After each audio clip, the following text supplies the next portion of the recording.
Stand by. Processing. Radio in motion program loading in 3, 2, 1. Program activated. Attention everyone, the unpleasant noise you are about to hear coming from your radio is not a mistake. Okay, first things first, what is your name? This is Big Sonny playing the best of the 90s and beyond. Are you ready for this? Yeah. Radio in motion. Please do not turn off your radio, but turn up the volume on your receiver as high as it can go. All right, here we go. Radio in motion. Hey everyone, it's Tuesday night. You know what that means? It means it's not Monday night. And that is enough cause for celebration, don't you think? It's not quite the weekend, but we're on our way. There's no turning back. No one can stop you. No one can put you back to Monday. And I say Wednesday, you're halfway there. Thursday is Friday Junior, right? And Friday, well, Friday's great because they can't keep you there because that would be wrong. Definitely looking forward to the weekend. I hope everyone else is. Hope you're enjoying the last bits of sunshine. It's looking to get a bit cloudy. Still nice, but I think the warmer weather is behind us. Thanks for joining me tonight on Radio in Motion. Got a great show tonight. Tonight is my Rough Riders installment, which is any sort of music that makes you want to, get on a motorcycle, get on your horse, get in your car and go for a drive. Or just get out there and escape. And that's the sort of rough rider sound on the range, getting out there. And look, you don't have to have a motorcycle or be cruising down the road with the top down. But I have to admit, lately I've been getting the motorcycle vibe again. I see a lot of motorcycles on the road, and I don't know, maybe that's what inspired me for the Rough Riders episode. Anyway, I hope you enjoy tonight, and we've got a lot of great music coming up, and we'll kick it off with the first sort of band I think of when I think of Rough Riders, and that's ZZ Top with LaGrange. All right, you're listening to Radio Motion on Summer Radio 99.3 FM.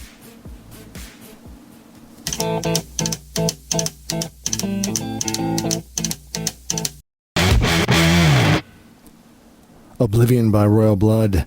Before that, No One Knows, Queens of the Stone Age, and kicking off our Rough Riders tonight, ZZ Top with LaGrange. Thanks for joining me tonight. I don't know if it's the music that's getting me amped up, that music that just wants you to go pedal to the metal, but one of my favorite subjects is trying to combat cancel culture. I hope you're all out there doing the same thing. I feel like cancel culture, the first problem is they don't want you to have your say. They don't like it if it's their narrative and you don't follow it 100%. If you're not on board 100%, you are canceled. You're out. And, that's it's just not sustainable. It's not sustainable in the world for the past 2,000 years, and I don't think it's going to be sustainable in the future. I was listening to one of my favorite shows, Bill Maher, and, the thing that's great about Bill Maher, he's a comedian, and he's always had his show before this, Politically Incorrect, and it's funny how the politically incorrect, the politics shifted, and for him, like he says, he hasn't changed. The world's changed, and another thing that's great about him is he's willing to have those open discussions with anyone. He's not there to throw anyone under the bus or cancel anyone. He's just there to figure out how we get back to just having normal conversations. And the kind of conversations where at the end of it, it's very possible, folks, that you're not always going to agree. What happened to agreeing to disagree, but learning something from that. And Bill Maher is great with that. Joe Rogan is similar with that. Russell Brand, similar. And, those are the kind of, celebrities that are always willing to talk to each other, and it's great when you see them talk to each other. And they have different views. Ben Shapiro, I've seen all of them talking to each other, and they're sort of on polar opposites of the political aisle. But that's the point. That's the great thing. You can have different views, but still get together and discuss how we get to a balance, how we get to a point in the middle where we agree to at least ensure everyone has a say. And Bill Maher, again, he's always pretty good with that. He was talking about recently, it's getting out of control, the whole idea of everyone being so triggered and so sensitive. And this is especially apparent in the whole university scene. I feel like universities are just creating the next generation of people to go out there wrapped in bubble wrap, worried about trigger warnings in the world. At every corner there could be a trigger, and then they go and get a job and they find they can't handle it because they've been sold some sort of lie that the world is there to pamper you and to bow down to your needs. And that's the problem. The world's not going to do that. The world is not going to bend to make you feel comfortable. And if you're surrounded by that, well, it's a lie, and it's not going to last very long. So again, a popular thing now is sort of trigger warnings. It's happening on movies a lot. And he mentioned there was one, a Brooklyn theater was warning for a movie that contains darkness and violence. And that movie was Oklahoma. Let me tell you, folks, Oklahoma, whether it's a movie or a play, is just a musical about a bunch of crazy white people dancing around and singing. And I just can't figure out where the darkness and violence is. Maybe it hints at that, because sure, Wagon Training was pretty violent, but that particular Broadway hit or film really doesn't get into the darkness and violence. So if you're getting triggered by Oklahoma, I dare say other things in the world may very well make you faint to the point where you'll have to be rushed to the hospital. He mentioned another one. London's Globe Theatre has a warning before staging Romeo and Juliet. Includes suicide. Right. So that play is a good 400 years old. So I hate to do spoiler alert. Sorry, spoiler alert. Romeo and Juliet does contain a pivotal scene, including suicide. Kind of the entire point of the film ends up at that scene. That's just ridiculous. That play, if you haven't seen it by now, rush out and see it now. It's great. Again, that's just ridiculous. Trying to go now into the past, reaching into the past and trying to correct things to fit in our modern world and our modern narrative. And it's just getting old. Sayings like killing it, can't say killing it. We're killing it, man. That could be triggering. Someone might go, you mean me? You're killing me? Have you killed me? What's happening? You're oppressing me. And you'll get like a citizen's arrest. Beating a dead horse. I've heard this one before, and there's a trend with this one too. I'm an animal lover. I don't want to go and beat anyone's horse. But it's just an old saying, and it's pretty self-evident what it means. You're just wasting your time. You're beating a dead horse. Nobody said that the person beat the horse to death. They're saying the horse is dead and someone's beating it. There's no point. It's already dead. No one's condoning, animal abuse. But instead, it's feeding a fed horse. All right, I get you. That's got softer rounded corners and it's cushier, but it's just not something that I'm going to say. And the funniest part of all, even the phrase trigger warning has a trigger warning, as in you may be triggered by seeing the phrase trigger warning. Look, if you can't see by now that sometimes the pendulum swings so far to the right or so far to the left, and when it goes too far, it has nowhere to go but back to the middle, which is just the balance of being logical and normal and not being like this. Because again, if you're going out into the world and you're this triggered that you need a trigger warning before Dumbo or Peter Pan, because the themes may be old-fashioned or inappropriate, realizing that, again, these stories were written, 100 years ago. Roald Dahl, another one I think it's interesting, Charlie and the Chocolate Factory and all of his books. Apparently, he wasn't a perfect person, so we have to cancel him because maybe he had certain views that didn't fit. So you have to cancel the books. And that's the thing now. It seems to be you have to throw out the baby with the bathwater. There is no good can be done. Even if the books do have excellent morals to their stories. And I'm sorry to say a lot of them still hold up to this day because especially in Charlie and the Chocolate Factory, if you look at all those kids and you think, oh, they're all just sweet and nice. They're not bad. No, they're all bad. 100%, and they need to be taught a lesson. I don't know how else to say it. If you don't teach them when they're young, you will end up with criminals. I'm sorry. Is that? Are you aghast by that? Is that news to you? There are lessons to learn, and we all learn them. Whether you learn them young or you learn them older, you have to learn them. And part of that is stumbling. Part of that is you trip and you get up again. Why do you fall? So you can pick yourself up. there is reasoning behind the way things have been done for a long time. And I think it's odd that now they're going back and trying to rewrite books and rewrite history, trying to rewrite James Bond books. That one has driven me over the edge. Again, James Bond, those books, those movies were reflective of the time. If you don't want to watch them, don't watch them. If you don't want to read them, don't read them.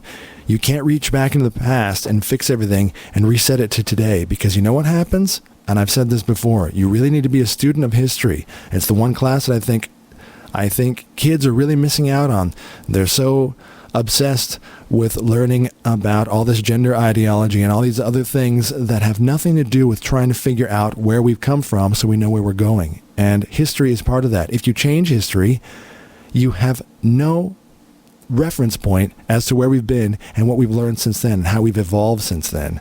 And going back and trying to rewrite that, it's funny, so many people on the left call everyone on the right fascist, and it cracks me up when their actual behavior is the textbook definition of fascist, to try and rewrite something to their narrative, to erase books, to erase the past, and to ensure everyone is in line with their beliefs. Does that sound right to you? Does that sound like a bunch of hippies on a hill, running through the hills holding hands with flowers in their hair, kumbaya? Something has changed, my friends, since the 60s. I don't know what happened. The left turned into the extreme left. Like I say, all the people that now don't understand what happened, even like Bill Maher, who's very liberal himself. He is very liberal. He's a pot-smoking comedian hippie, and he's awesome because he still comes out and just says it how it is. He says the truth. He says, again, he didn't change. He didn't move. The line moved. The pendulum swung away from him. So yeah, I'm concerned with and I hope we're getting out of it. I hope we're moving on this whole cancel culture woke movement, back to having a conversation, back to someone not being so triggered just to have a conversation, especially when it's a subject they brought up. And again, something like James Bond, going back and rewriting those books, taking out words that might be triggering. You are messing not only with someone's art, but again, you're messing with history and a time. And if it upsets you, then ignore it, go on to something else. But I think you need to learn about history the way it is. You leave history the way it is. It's factual. It happened, there it was. But look how better we are now. Look what we've learned since then. And again, some of the things back then, dare I say, were actually quite brilliant, so you can't cancel them all.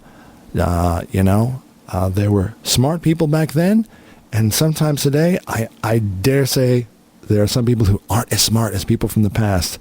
So if someone has written a brilliant book, you can't just erase it and make it into your own words. So anyway, I'm also leading into something else what I think is interesting, sort of ties in to, I think, this whole other part of cancel culture, which is sort of selective victimhood, and we've been talking about Will Smith on earlier shows. Now with Will Smith, and I'm sure you know. If you don't know, it's the slap heard around the world. Will Smith slapped Chris Rock at the previous Oscars show, and Chris Rock has been a bit private and not really commented on it. And why should he? He can do what he wants. He can play it how he wants. And I think he's finally done the right thing. He's brought it out in the right form, which is in his comedy show, because that's what you do. And that's the other thing about comedians. I hope they are never silenced, like Chris Rock or Chappelle or any of these comedians, because they are the satire. They are the reflection of us, Comedians are absolutely the mirror of society. And very often when they go up there, you know why we laugh? Do you know why we laugh? Again, for the people who aren't super, super fragile and triggered, we laugh because we know it's true. I'm not saying after the show you can't discuss it and bring up, that was a controversial subject. That's fine. Bring it up. Discuss it. Try to fix it. Try to change the world. Think outside the box. Get your friends together and change it if it triggers you. Otherwise, it was still funny because it's true. And like I say, comedy involves everybody. Everybody. From a young man to an old man, from a young woman to an old woman, to a white woman, to a black woman, to an Asian woman, an Asian man. Everybody on earth in this huge melting pot is included in comedy, because the human comedy itself is hilarious. The human condition is hilarious.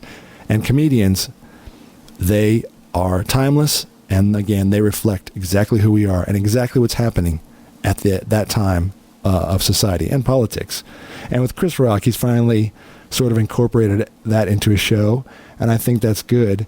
And he's talking about what happened, and he was saying that Will Smith sort of suffers from selective outrage.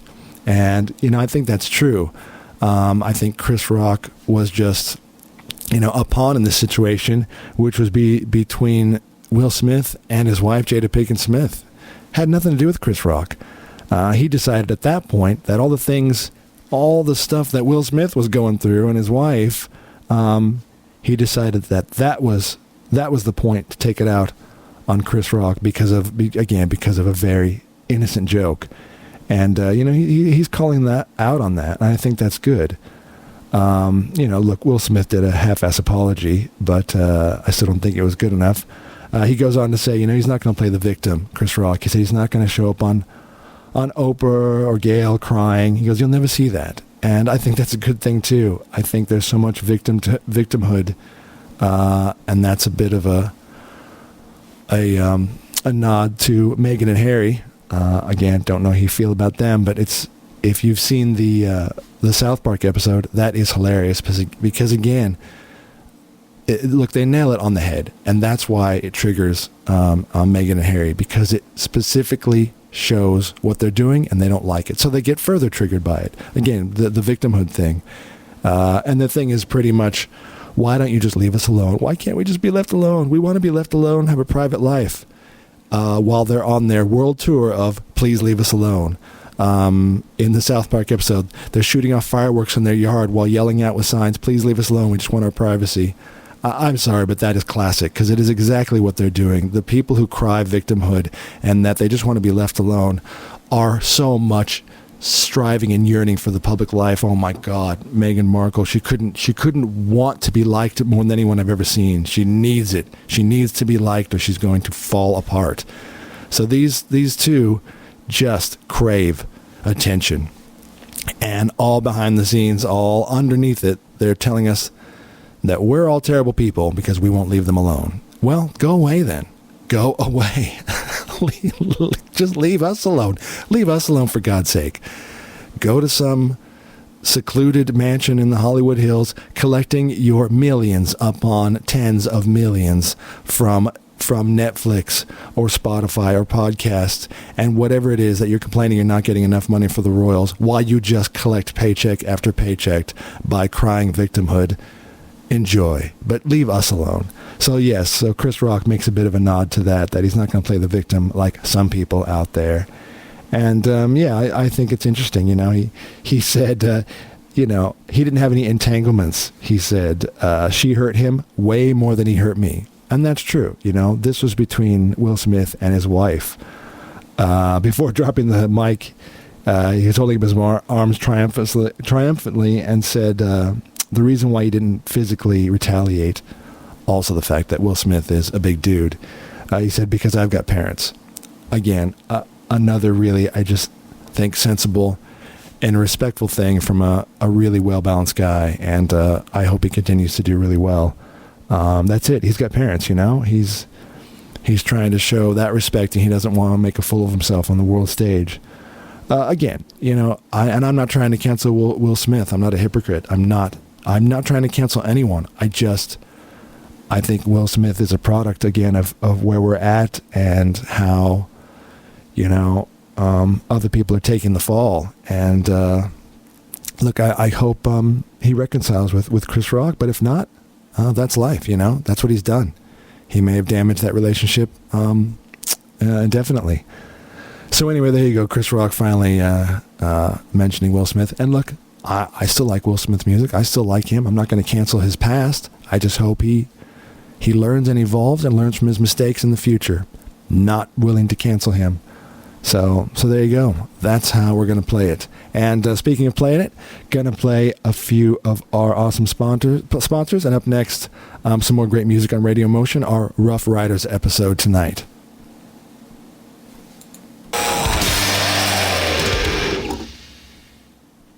Wow. Do you feel kickstarted? I do. Motley Crue, Kickstart My Heart. That takes me back to the boombox days for anyone who had a boombox.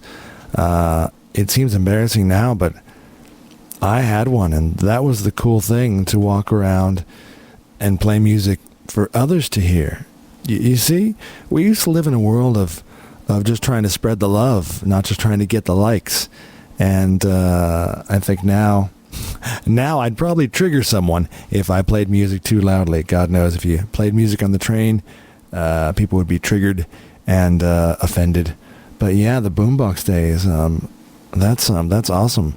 I don't know. I think it can't hurt to return to that once in a while, to hear that sound of music off in the distance. I don't know. We're so introverted these days. We're so closed off. We're so isolated. We're in a world of social media, but none of us are really connected. We're all connected through this virtual, unrealistic space with our avatars living in there. We're dressing ourselves on our avatars. Our cartoon avatars are getting all the fun and getting all the likes, and we're just the poor slob on the other side, behind the scenes, pulling the strings of the marionette. All right, that's a bit deep, but that's how I felt when I immediately had a flashback to happier times in the 80s and 90s. Before that, Copperhead Road by Steve Earle. One of my favorite songs. I love that song, all part of tonight's sort of Rough Rider sound. That one, Copperhead Road. Tell me this wouldn't make a great movie. And, I shouldn't say that because someone's going to hear it, write a screenplay, and boom, they're going to be a millionaire. That's all right. Just, give me a percentage. Give me my props. But Copperhead Road, that song is it's got an awesome story that maybe I've seen vaguely on the silver screen, if there is still a silver screen, more like silver, the silver stream. It's just streaming at home. But anyway, when movies were movies, this lineage of his grandfather and father being moonshiners and bootleggers, and look, that's such a deep historical part of American history, and I just think those stories really haven't been told. And this one's great, talking about John Lee Pettimore, as father and grandfather, both moonshiners, visiting the town rarely just to buy supplies, then going back up into the hills to the still. Again, there are bright sides to this. It is all about, supporting family. I mean, that's what it was always about when it was something like that. Sure, it was an illegal venture, but there's some romance and style to it when you tell stories like that. But yeah, going back into the still in the hollows, in Tennessee, picture that. How cool is that? Going back then, maybe to the it doesn't even have to be like the 1930s sort of prohibition. This is more like, more like maybe the 50s and 60s, and because they talk about tearing down an old police cruiser that they bought at a surplus auction. Again, the story is shaping itself. That's so cool, because that would be one of my favorite scenes, because yes, they used to do that. They used to buy old police cars because those cars were completely souped up. You could buy a normal car stock. Again, this is back in the days. This is the 60s. This isn't modern times where, you just get a Tesla with a lithium battery in it and, change the battery. Again, that's not as sexy as an awesome 60s muscle car that used to be a police car. And they strip it down and they get the motor all soaped up, and then that becomes your moonshine car. All right, yeah, it's a little bit like Dukes of Hazzard, but look, if anyone's seen Dukes of Hazzard, that's a bit of a templated comedy routine thrown in there. But, I think we can move beyond that and make this a really cool drama movie. So work with me. So they're tearing down the car, and the kid is seeing this all. It's coming from the point of view of the kid telling the story. And, that was part of his life. And, there's some good and bad. Talking about the revenue man once confronted John Sr. on Copperhead Road and intent on apprehending him for his moonshine activities, but never returned. And his dad being killed himself in a fiery crash on the same road, on Copperhead Road. So, you've got this cool backstory, and then here's the son grows up, enlists in the army. And again, this is like during the Vietnam era. Enlists in the army, does 2 tours of duty in Vietnam, but starts thinking about his future, and then it clicks. I've already got this legacy in my family. I've got it in my blood. But moonshine's changed. That's not the deal anymore. It's gone from moonshine to marijuana. Again, I get it. There are some some touchy subjects here, but look, it's a movie, and hey, these things happened and probably still happening. So he's trying to think of a future plan once he gets out of the army.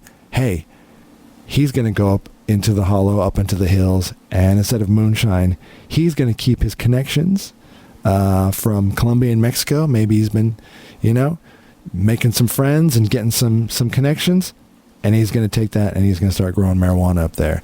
And so ensues sort of the modern story of the same thing that his dad did, bootlegging and running moonshine, but now he's doing it with marijuana, trying to evade the DEA. Again, I think it has all the elements of cool and drama and action and a story and family. Whether it has a happy or sad ending, I mean, that's up to you. But anyway, that's one of those songs I think has the potential to be a great story just coming from a story itself. And I was looking it up. I don't seem to see a lot of information that it maybe was inspired by something. I'm sure it was inspired by a lot of things in the songwriter's life or whatever, but it would be great to elaborate on that and make it an awesome screenplay. See it at the movies. Anyway, just food for thought. I think a lot of songs are like that if you think about it, maybe not songs today. They're pretty templated and nothing you could really make a movie out of. But historically, we've got 100 years of great music that could also make great movies. See? So there you go. Anyway, thanks for joining me tonight on Radio Motion, our Rough Riders. You're listening to Summit Radio 99.3 FM. We'll be right back after a word from our awesome sponsors.